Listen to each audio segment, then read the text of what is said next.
Queridos irmãos e irmãs, graça e paz em Cristo Jesus.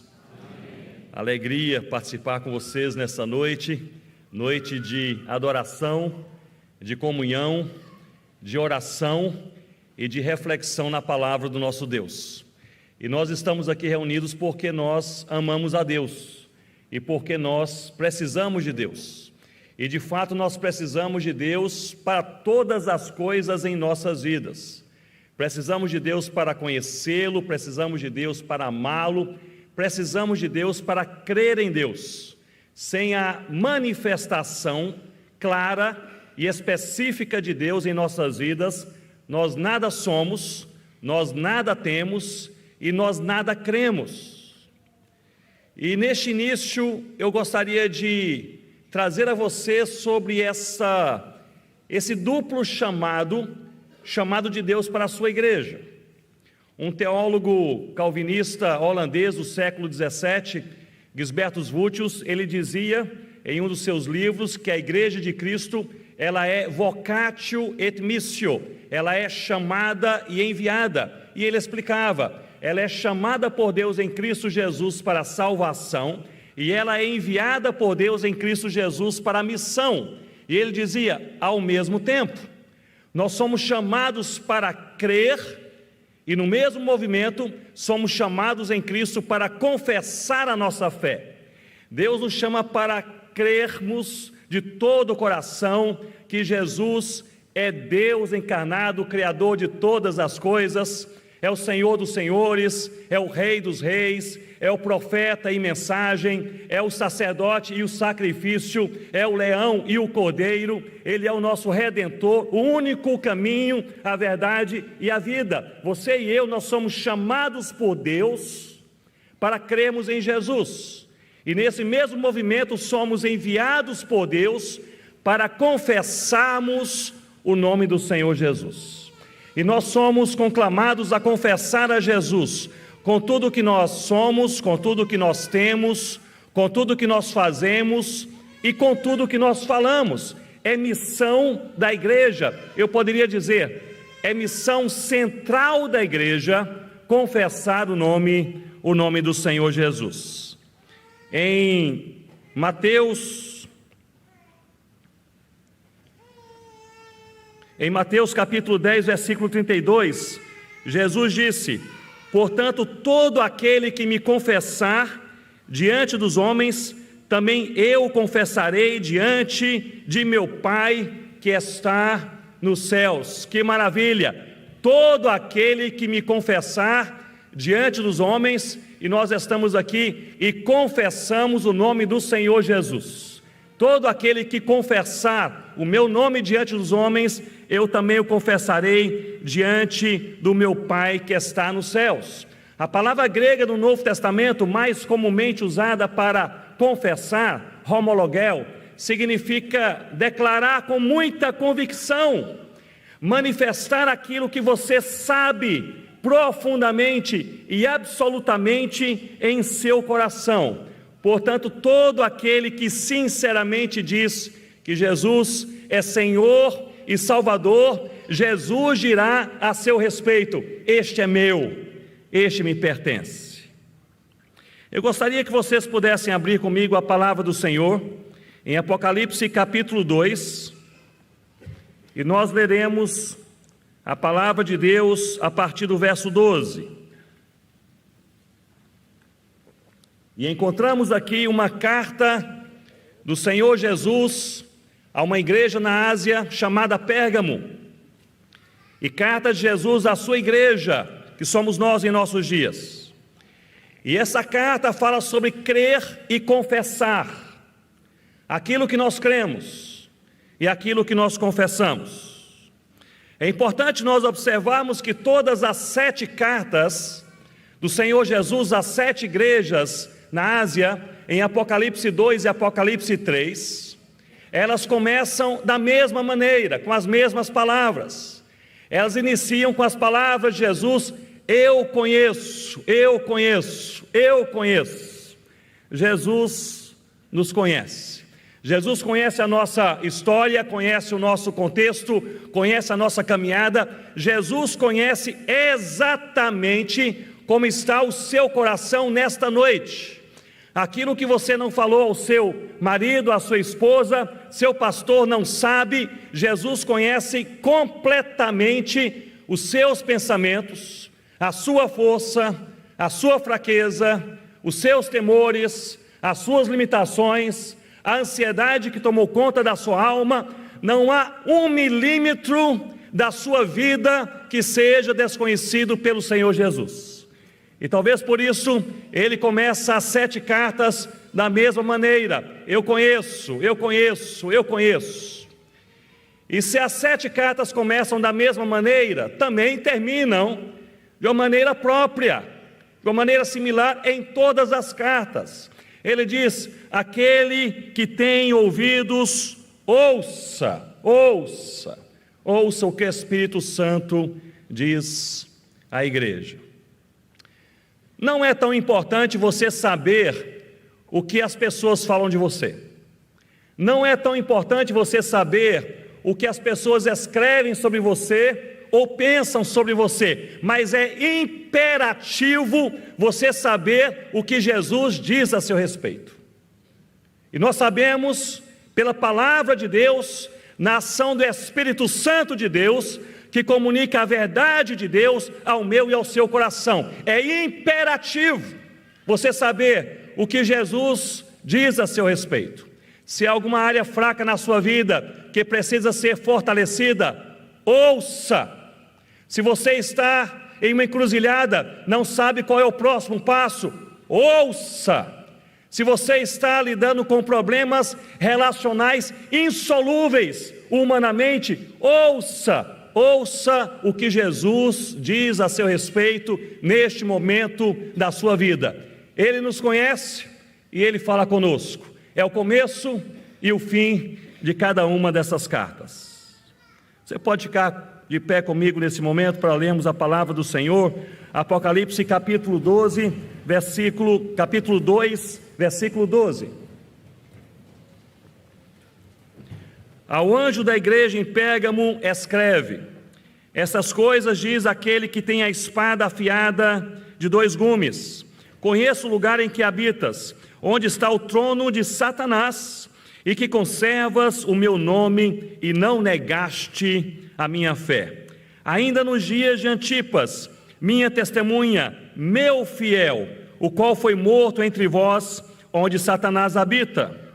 Tenho, porém, contra ti algumas coisas, pois que tens aí os que sustentam a doutrina de Balaal, o qual ensinava a Balaque a armar ciladas diante dos filhos de Israel, para comerem coisas sacrificadas aos ídolos e praticarem a prostituição. Outros sim, também tu tens os que da mesma forma sustentam a doutrina dos nicolaítas. Portanto, arrepende-te, e se não, venho a ti sem demora, e contra eles pelejarei com a espada da minha boca. Versículo 17, podemos ler todos juntos? Quem tem ouvidos, ouça o que o Espírito diz às igrejas. Ao vencedor darei do maná escondido, também lhe darei uma pedrinha branca, e sobre a pedrinha um novo nome, o qual ninguém conhece, exceto aquele que o recebe. Quem tem ouvidos, ouça o que o Espírito diz às igrejas. Ao vencedor, em Cristo Jesus, dar-lhe-ei do maná escondido, bem como lhe darei uma pedrinha branca, e sobre essa pedrinha escrito um novo nome, o qual ninguém conhece, exceto aquele que o recebe. Ó Deus, nós louvamos o Teu nome nesta noite. Estamos perante o Senhor e a palavra do Senhor. A certeza mais profunda do nosso coração é que nós precisamos do Senhor. Ó Deus, o Senhor que nos conhece e o Senhor que fala conosco, guia os nossos passos. Oramos em nome de Jesus. Amém, ó Deus. Você pode se assentar com a sua Bíblia, por favor, aberta comigo nesse texto. encontramos nesta carta um elogio, uma repreensão e também uma promessa. E o elogio nós o encontramos logo no versículo 13. Me acompanhe. O Senhor diz: conheço o lugar em que habitas, onde está o trono de Satanás, e que conservas o meu nome e não negaste a minha fé. Conservas o meu nome, não negaste a minha fé.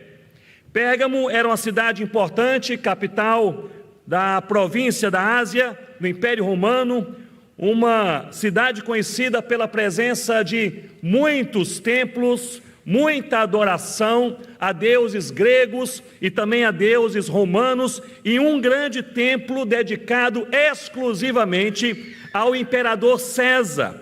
E foi essa cidade, Pérgamo, a primeira cidade na Ásia que incentivou o culto ao imperador. Nessa cidade, todos diziam: César é o Senhor, César é o Senhor. E assim os cristãos passaram a ser duramente perseguidos nessa cidade, porque esse grupinho de cristãos, eles teimavam em falar, em pregar, em confessar, em orar e cantar que só Jesus Cristo é o Senhor.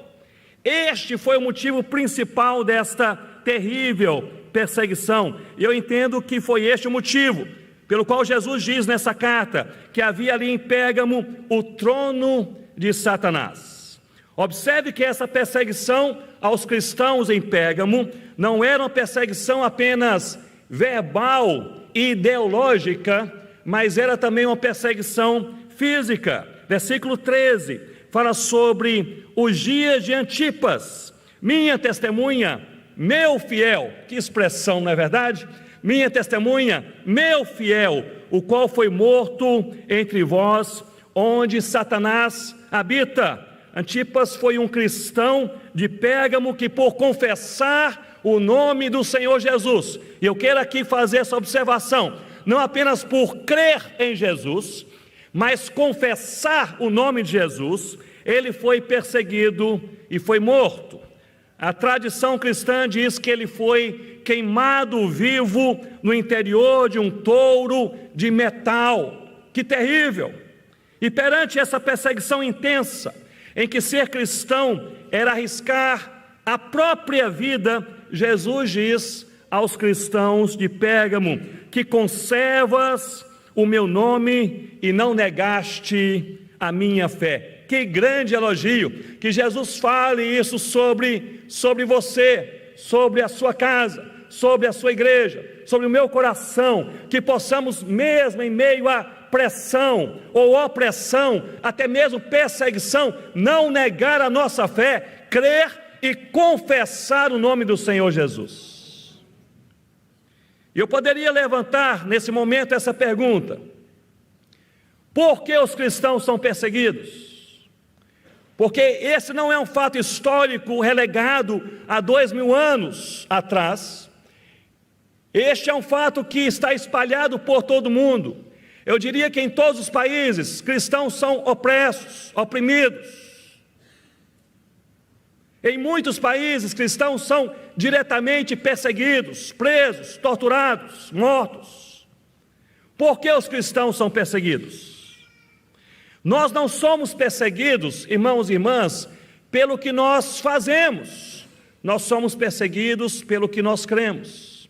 Na verdade, a prática cristã, ela é bem aceita em boa parte do mundo, mesmo em países não cristãos. Quase ninguém se opõe quando os cristãos constroem um hospital, uma ponte, um projeto social, quando falam e quando estão ali lidando com esses valores cristãos como simplicidade, amor, relacionamento, integridade. Nós não somos perseguidos pelo que nós fazemos, nós somos perseguidos pelo que nós cremos, nós somos perseguidos pela nossa fé, e especialmente quando nós confessamos a nossa fé.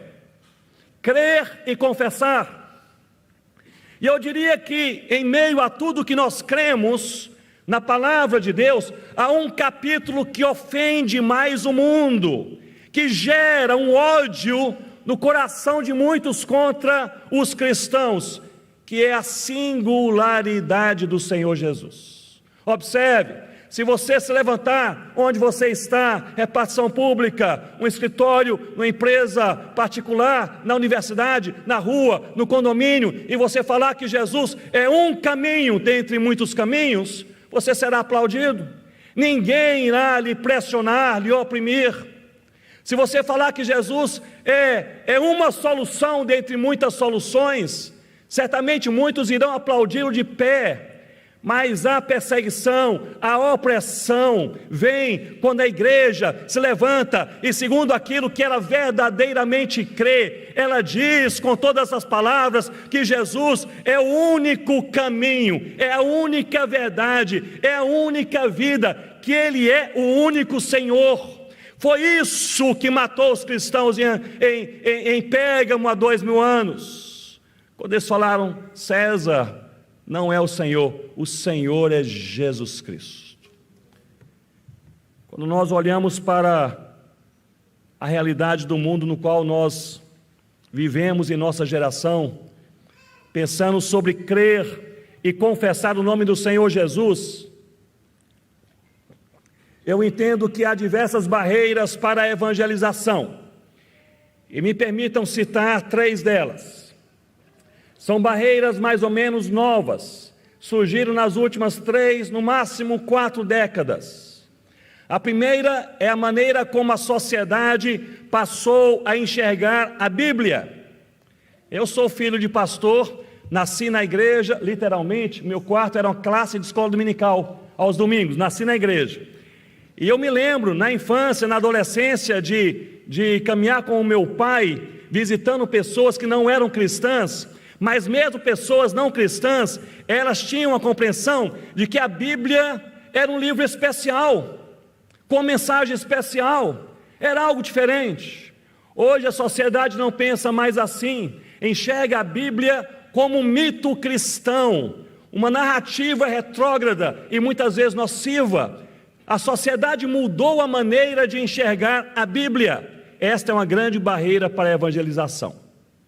A segunda barreira que eu gostaria de destacar é a maneira como a sociedade passou a enxergar o pecado. Antes do pluralismo e relativismo, o pecado era visto como um erro moral, cultural e espiritual. Hoje não é mais assim. Hoje o pecado é visto apenas como um erro moral, como matar, roubar, se corromper. Não mais como um erro cultural, pois tudo que é cultural deve ser aceito. E muito menos como erro espiritual, pois se não há um Deus absoluto contra quem pecar, não há erro espiritual. A sociedade enxerga pecado de uma maneira diferente. Muitas vezes nós, como igreja, pregamos contra o pecado, falamos uma coisa, o povo entende uma outra coisa. Mas a sociedade mudou a sua forma de enxergar não apenas a Bíblia e o pecado, mas também mudou a sua forma de enxergar Jesus Cristo, e especialmente a singularidade de Cristo. Observem comigo, a sociedade não rejeita Cristo, nem aqui no Brasil, nem em países não cristãos. A sociedade rejeita a singularidade de Cristo. Se você e se nós como igreja não confessarmos que Jesus é o único Senhor, nós viveremos em paz com todos. Mas é por isso que lá em Mateus capítulo 24, o Senhor Jesus, Ele disse que nós seremos odiados, palavra duríssima, odiados por causa do nome dEle entre todas as nações. Sempre eu fico assim, chocado ao ler essas palavras. Jesus não disse que seríamos rejeitados, colocados num canto ou duvidosos, não, seremos odiados por causa do nome dEle, porque falamos que só Jesus Cristo é o Senhor.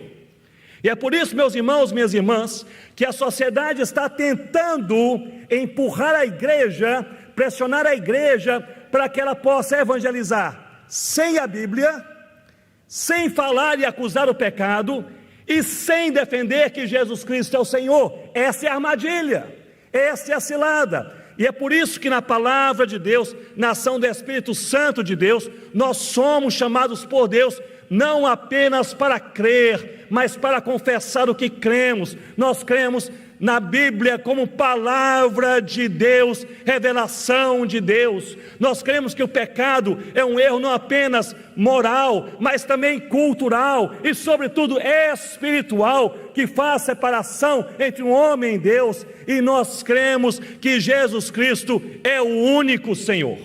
Não há outro caminho, não há outro nome, não há outra vereda, não há outra solução, não há outra redenção. É só Jesus, é só Jesus.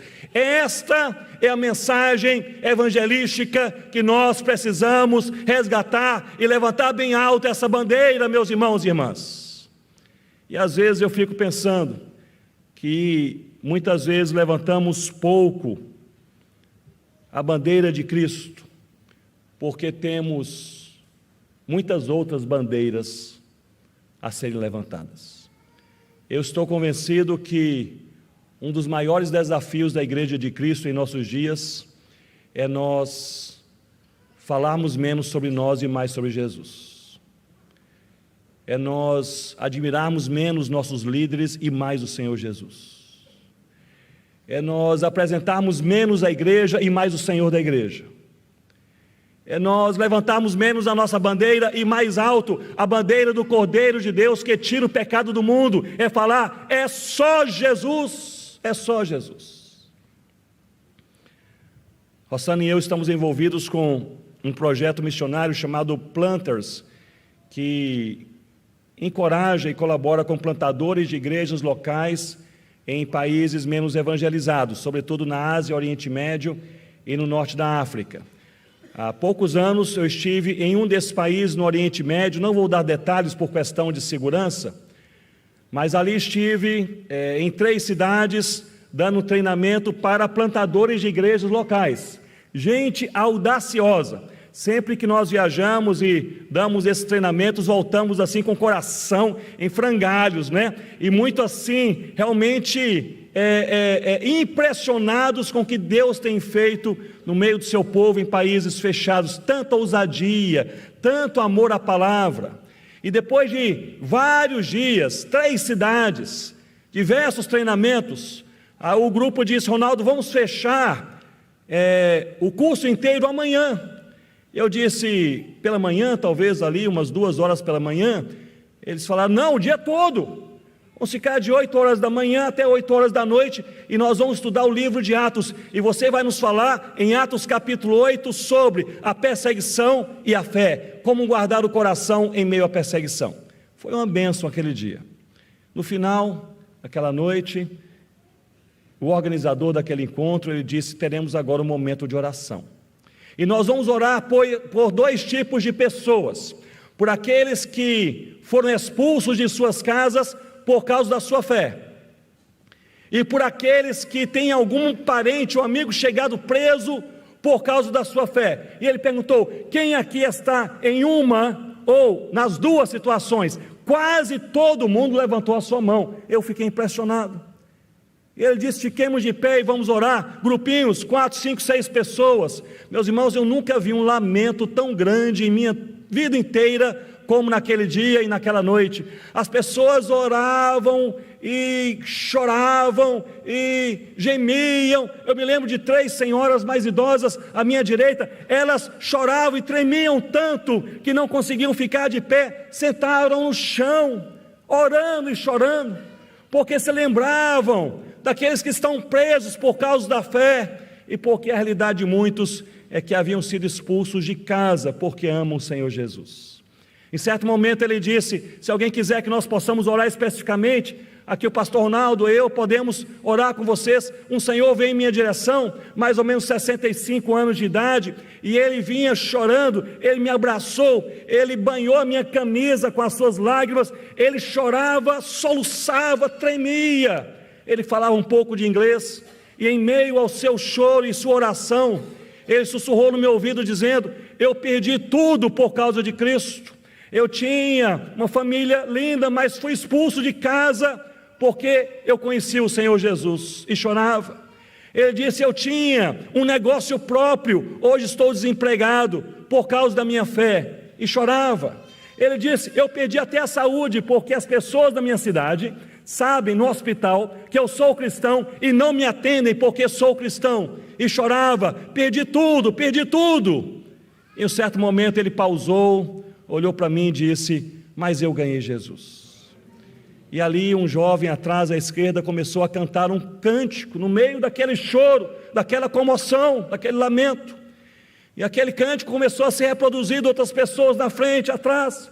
Eu comecei a ver a mudança no cenário, do lamento à celebração, da angústia à alegria. E alguém se aproximou de mim e disse: Ronaldo, você não sabe a nossa língua, mas esse cântico, ele está dizendo o seguinte: é difícil mesmo, e será muito pesado, mas fiel é o nosso Deus. Ele está conosco todos os dias. E aquilo se tornou em um momento de celebração, confessando o nome do Senhor Jesus. Não é fácil confessar o nome de Jesus. Você será pressionado, você será oprimido, farão chacotas sobre você, te chamarão de simplista, retrógrado, esse radical, conservador, fanático, não sabe nada. Nós já evoluímos, vocês estão na era da era medieval. Talvez alguns sofrerão mais do que opressão, talvez alguns serão perseguidos, talvez precisarão pagar um alto preço, mas nós temos a segurança que o Senhor Jesus nos disse que Ele estará conosco. Quando, meus irmãos? Foi fraco. Quando, meus irmãos? Todos os dias. Essa é a segurança, não somente da nossa fé, mas da nossa confissão de fé. Porque no momento que você, perante a zombaria, jogado no calabouço, sendo oprimido e humilhado, falar só Jesus Cristo é o Senhor, você não estará sozinho. Não estará sozinho. O Rei dos Reis, o Senhor dos Senhores, Ele está com a sua igreja todos os dias, todos os dias. Nós não sabemos o que vai acontecer daqui a 5 minutos ou daqui a 5 anos, mas uma coisa você e eu sabemos: nós não estaremos sozinhos um só dia em nossas vidas. Isso nos basta, não apenas para crer, mas para confessar a nossa fé. Elogio: conservas o meu nome e não negaste a minha fé. Mas há também nessa carta uma repreensão. Versículo 14 e versículo 15, observem comigo: tenho todavia contra ti algumas coisas, pois que tens aí os que sustentam a doutrina de Balaão, o qual ensinava a Balaque a armar armadilhas diante dos filhos de Israel, para comerem coisas sacrificadas aos ídolos e praticarem a prostituição. Versículo 15, outros sim, também tu tens os, da mesma forma sustentam a doutrina dos nicolaítas. Portanto, arrepende-te, e se não, venho a ti sem demora, e contra eles pelejarei com a espada da minha boca. Palavras duríssimas, duríssimas. Irmãos e irmãs, o que é a doutrina de Balaão? Balaão foi um profeta sobre o qual nós lemos em Números capítulos 22, 23 e 24. Balaque, o rei dos Moabitas, ele, inimigo de Israel, ele contratou o profeta Balaão para profetizar contra Israel. Literalmente o contratou para amaldiçoar o povo de Deus. Porém, por 3 vezes, Balaão, em lugar de amaldiçoar, ele abençoava o povo do Senhor. Se nós olharmos de maneira mais superficial, podemos pensar que Balaão, ele era um profeta fiel a Deus, falava apenas aquilo que o Senhor lhe confiava. Porém, em Números capítulo 31, nós lemos que Balaão agiu de outra forma. Ele ensinou os inimigos o que deveriam fazer para que o povo de Deus fosse derrotado. As mulheres que não eram do povo de Israel deveriam seduzir os homens do povo de Israel para se relacionarem com eles e por esse meio levá-los a adorar outros deuses. Ou seja, irmãos e irmãs, Balaão deu a fórmula para quebrar o povo de Deus. E a fórmula foi esta: atraia o povo de Deus para que se misture com as coisas que não são de Deus. Essa é a fórmula. Atraia o povo de Deus para que se misture com as coisas que não são de Deus. A doutrina de Balaão continua viva em nossos dias. Não é assim, irmãos? Continua viva. Seja cristão, mas tenha um namoro com sexo livre. Seja um cristão, mas vá para as baladas. Seja um cristão, mas adultere. Seja um cristão, mas não fale da sua fé para não constranger alguém. Seja um cristão, mas não confesse o nome do Senhor Jesus. Essa é a doutrina de Balaão. Atrair o povo de Deus, para como um povo de Deus se misturar com coisas que não são de Deus. Os nicolaítas, sobre os quais a Bíblia não diz muito, foram várias vezes citados na história da igreja como pessoas que abraçavam tudo que lhes dava prazer. É o liberalismo. Defendiam que você precisa guardar o seu espírito, mas pode fazer tudo o que o seu corpo desejar. Guarde o seu espírito, mas faça tudo o que você desejar. Versículo 15: portanto, arrepende-te, e se não, venho a ti sem demora, e contra eles pelejarei com a espada da minha boca. Meu irmão, minha irmã, cuidado com a doutrina de Balaão, na sua vida, na sua mente, como você age, na sua casa, no seu casamento. Cuidado com a doutrina de Balaão com seus filhos, na sua igreja. Nós somos chamados a crer e confessar a nossa fé. Confessar a nossa fé em casa, confessar a nossa fé nas ruas, confessar a nossa fé em Jesus, no trabalho, na universidade, aqui na cidade, nos vilarejos, no sertão, na mata, no Brasil e em outros países, até os confins da terra, confessar o nome do Senhor Jesus. A confissão belga do século XVI é um exemplo que nós devemos ler e nós devemos observar. Sempre me chamou a atenção essa confissão de fé belga pelo contexto também, pelo conteúdo primeiramente, mas também pelo contexto. Como sabemos, a Reforma Protestante teve seu estupim em 1517, um retorno às Escrituras que diziam só em Cristo. Esse retorno passou a ser proclamado em toda parte, mas junto com essa proclamação dessa verdade, só Jesus, veio também a perseguição. Pessoas passaram a ser perseguidas, encarceradas, torturadas e mortas em muitos lugares. Mais de 40 anos depois da Reforma Protestante, o reino da Espanha atacava fortemente os cristãos reformados dos Países Baixos. E muitos cristãos foram mortos nesse período, cerca de 40 anos depois da Reforma Protestante. Foram encarcerados, muitos foram banidos. Há relatos históricos que falam sobre cerca de 12 mil cristãos mortos nesta época. Perseguição aos cristãos reformados. O pastor e teólogo Guy Debray, ou Guido de Bresse, debaixo de uma forte perseguição, se refugiou na Inglaterra. Sua vida estava ameaçada, ele iria ser preso e morto. Fugiu, partiu para a Inglaterra.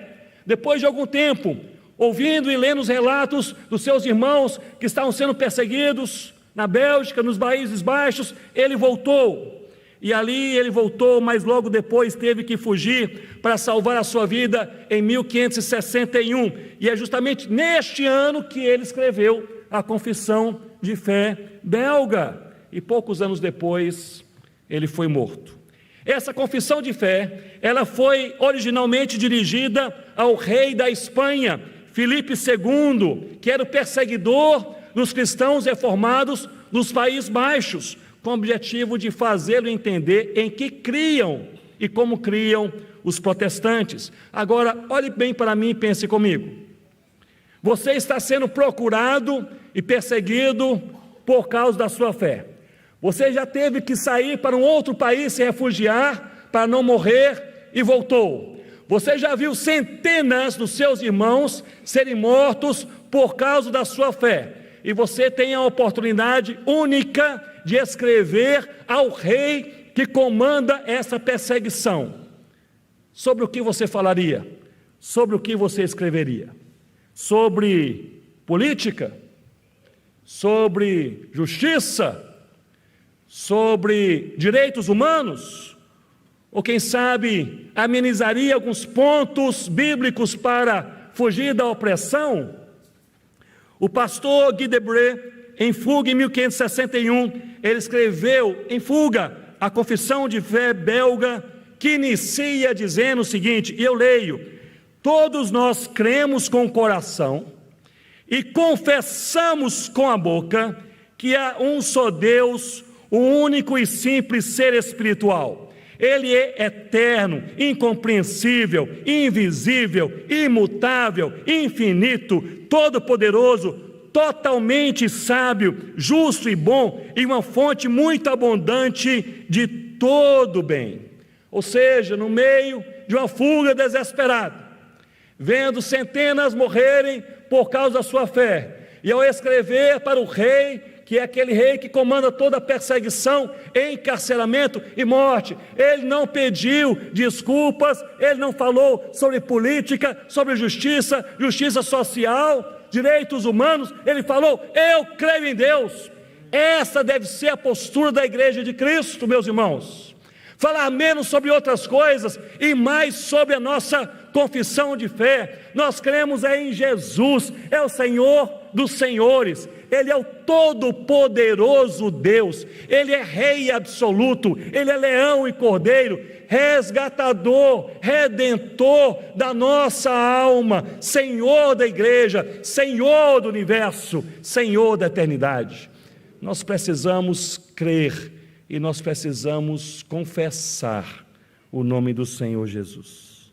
Um elogio, uma repreensão e finalmente uma linda promessa. Versículo 17: ao vencedor.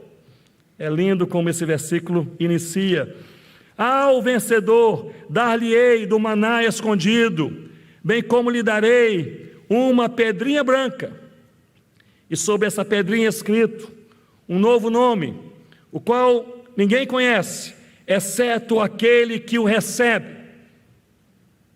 O que seria o maná escondido e a pedrinha branca com um novo nome? Há muitas possibilidades, há diversas interpretações, eu mencionarei apenas o meu entendimento. O meu entendimento é que o maná escondido aponta para a provisão eterna de Deus. Assim como Ele sustentou a Israel com o maná do céu de maneira maravilhosa, nada mais faltará. Nós encontraremos em Cristo fartura para tudo que precisamos em toda a eternidade. E a pedrinha branca com o novo nome aponta para a identidade daquele que é reconhecido como família de Deus, ou seja, em Cristo Jesus nós somos eternamente família de Deus. Em outras palavras, finalmente, olhe para mim e pense comigo, finalmente, na eternidade, você terá tudo que Deus deseja que você tenha, e você será tudo que Deus deseja que você seja. Na eternidade, nós teremos tudo que Deus deseja que tenhamos, e nós seremos tudo o que Deus deseja que sejamos. Mas esse versículo começa dizendo: ao vencedor, ao vencedor. Que vencedor é este? 2 Timóteo 4,8, você se lembra? O apóstolo Paulo diz a Timóteo que ele receberá, e todos que amam o Senhor Jesus também receberão a coroa da, o que, irmãos? Justiça. Coroa era algo que alguém recebia quando ganhavam competição.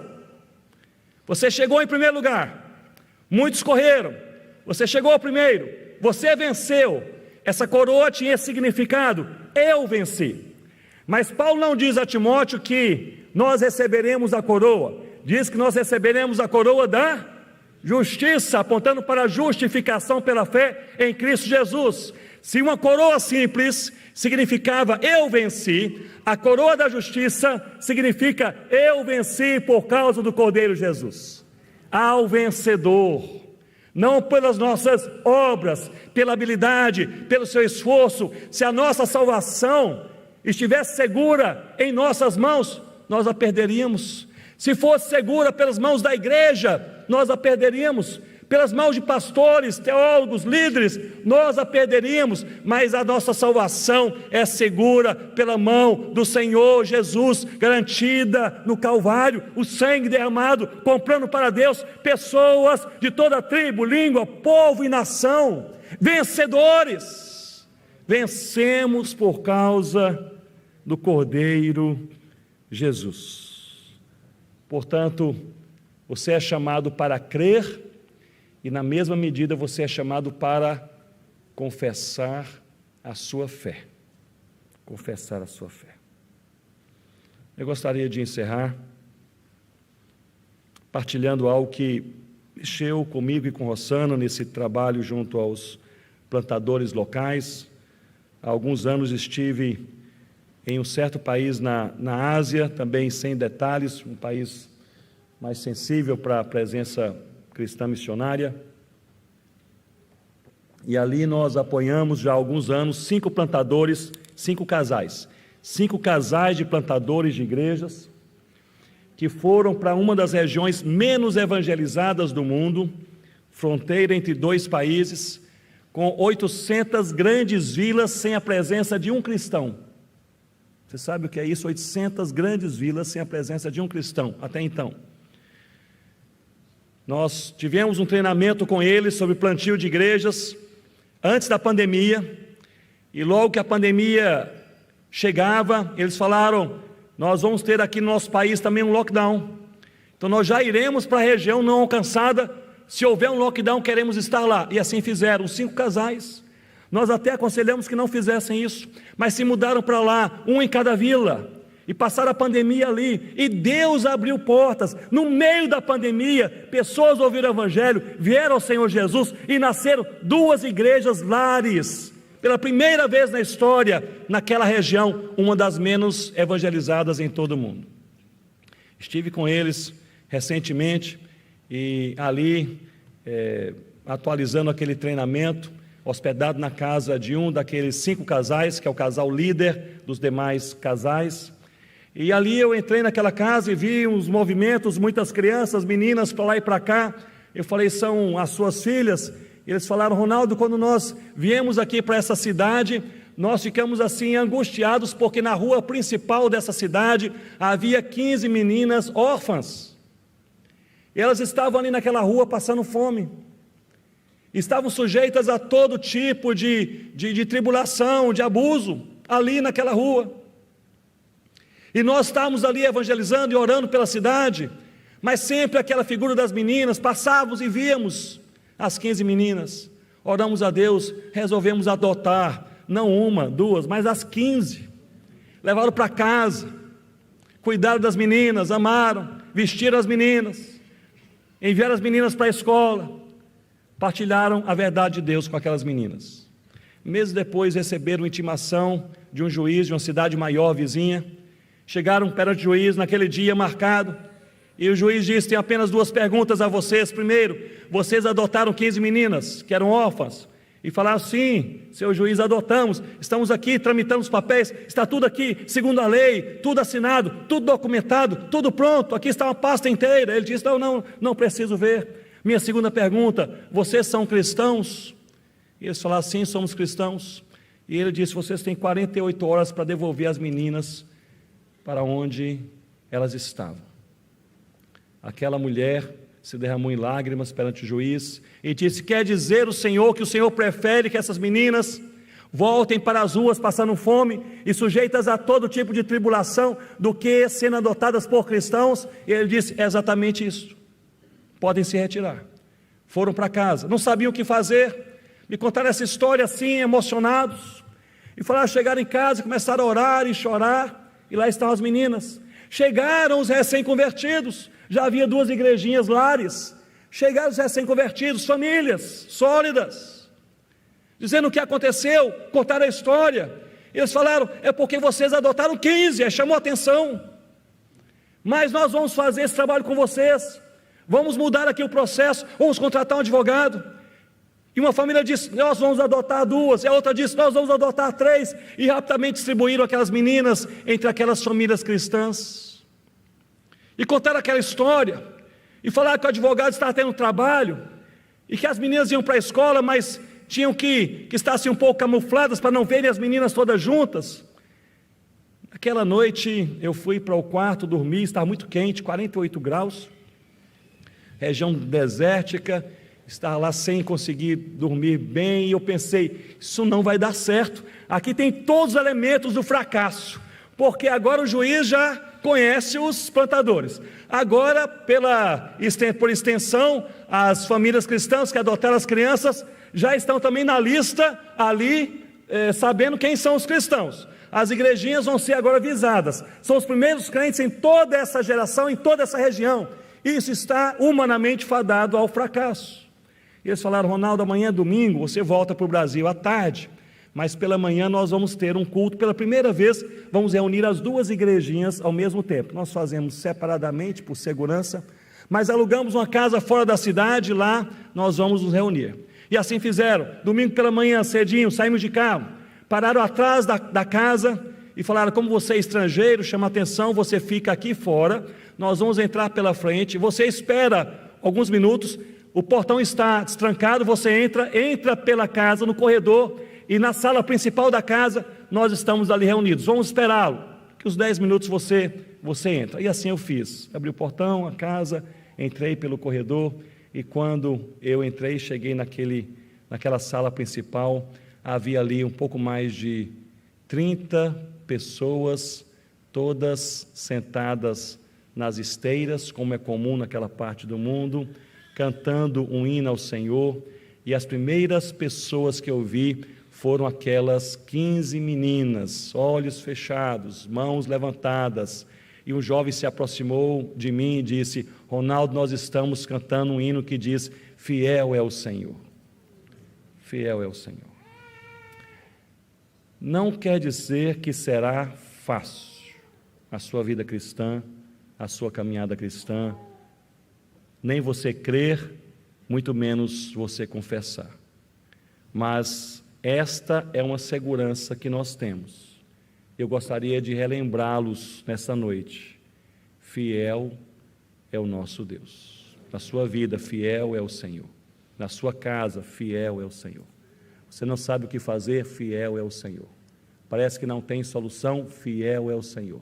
Parece que você não tem forças para resistir, fiel é o Senhor. Parece que vai acabar e vai dar realmente errado, fiel é o Senhor. Plantador de igreja, parece que ninguém ouve a palavra, fiel é o Senhor. Parece que as portas não se abrirão nunca, fiel é o Senhor. Parece que a igreja não vai subsistir, fiel é o Senhor.